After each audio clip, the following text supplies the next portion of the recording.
ভার্সিটিতে একটা ওয়াশরুমের ব্যবস্থা থাকা একান্ত দরকার ছিল। রাত্রে তো ঘুম ভালো হয় নাই, রাত 4টার দিকে ঘুম থেকে উঠছি, তারপরে যাক মেয়েকে নিয়ে এখানে আসছি।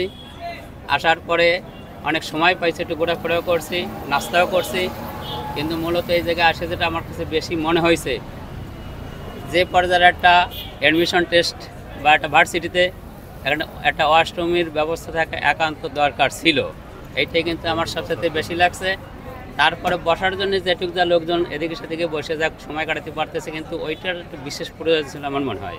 শিওর এটা তো ওয়াশরুম কিংবা একটু টেন্ট থাকলে ভালো হয়। যেমন আমরা কুয়েটে দিয়েছিলাম, কুয়েটের ছাত্ররা খুবই মানে আমাদেরকে আপ্যায়ন করছিল, মানে তাদের নিজস্ব ফ্যাকাল্টিতে টেন্ট ছিল এবং পাশে মসজিদ ছিল, মসজিদের ওনারা মাইকি বলে যে কোনো অসুবিধা হয় বা ওয়াশরুমে আমরা তার জন্য এটা উন্মুক্ত করে দিয়েছিল এবং তারা আলাদাভাবে ব্যবস্থা করছিল।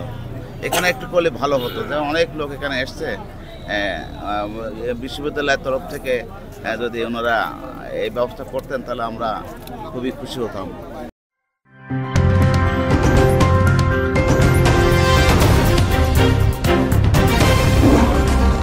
Voice of Tiger.